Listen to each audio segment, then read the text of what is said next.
My exhaustion is beyond description. The endless reading burns my eyes. It seems that pirates frequented the area. Dr. Herbert insists I keep to my bed. I have moved to another bedroom and sleep much better now. The dark man has not gone, however. I know it. He will wait for as long as he must. Unless I, Jeremy Hartwood, can find a way to send him back to whatever hell he comes from. March 11th. My poor knowledge of Greek and Latin is a serious handicap to my reading. I have, nevertheless, made a great step forward. I drew the symbol on the floor. He can no longer go there. I want him to understand that I can do the same thing in my bedroom. I can imagine his rage and frustration. Only last night he found his way back into my dreams. March 13th.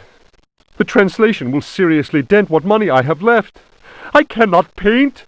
My pictures are clearly the work of a lunatic. The collector Thornhill's embarrassed smile was proof of that. March 29th. He has come back. He found the door to my dreams. I am too weary to attempt any defense. I have no strength left to fight, and he knows it. He considers me dead already. Could I possibly? March 30th. How ironic! The cave my father sought for so many years is here, beneath the house. Wait, the butler discovered a crack in the cellar wall. A breeze blows in through it, icy and repugnant. I am filled with horror at the thought of my father dying in this place. I will carry to my grave the vision of his face contorted in the agony of that fatal heart attack. His body was twisted. He had wept. His fingernails were torn and bloody from scrabbling at the floor. Dr. Gray concluded that death had been due to a heart attack. It was Waits, who some time later was informed that my poor father had in fact bitten off his tongue and choked on his own blood. March 31st. I explored the caverns in a dream. The dark man came with me. Strangely, I felt almost well. How can I describe what I saw? No, what words are capable of explaining such evil? I realized that my death was of no interest to him. The dark man wants something else.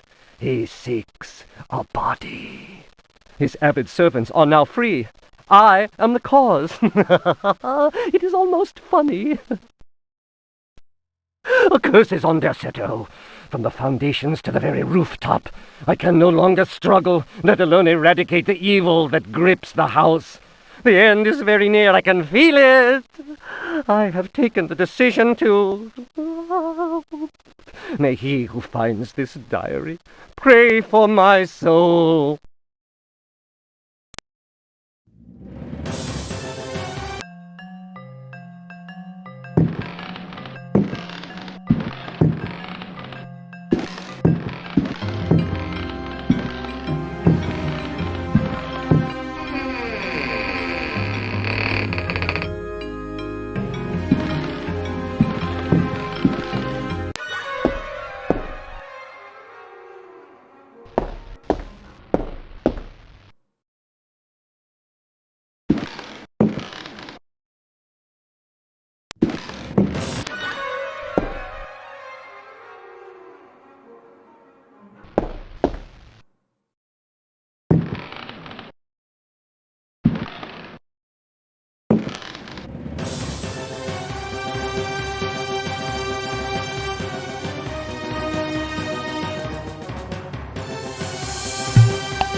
A Brightness from Afar, by Lord Boleskine, an account of his celebrated voyage to New England, 1824, Alistair Publications, Cambridge. Following a splendid journey, the sunny harbour came into sight. The locals were much impressed with one's arrival in their midst. One had time to sketch several of them and notice signs of degeneracy. Some children showed one their queer hands that would inspire uneasiness. Upon the promise of a few coins, a child has undertaken to reveal to one a most prodigious phenomenon of a natural order. One admits to being skeptical as to the prodigiousness of the marvel, whatever it may be. Indeed, one suspects it to be little more than an evening stroll to some charming wooden hut situated in the forest hereabouts.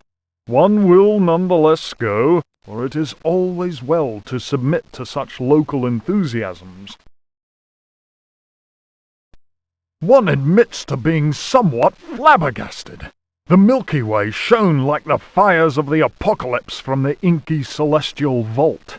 Certain distant stars, normally invisible to the naked eye, were clearly visible, glittering indeed with a strange intensity. The heavy clouds that had settled above the village had no hold over that place. It would be pointless to offer here the names of the constellations one perceived in utter clarity.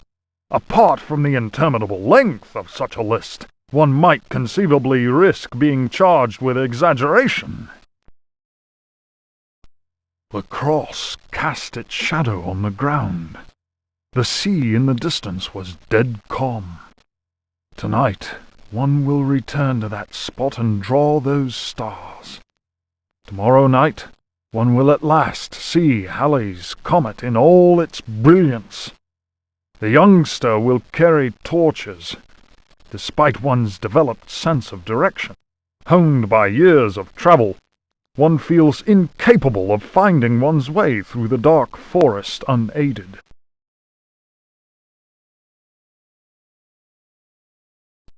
The drawings will, one is convinced, set light to the souls of men.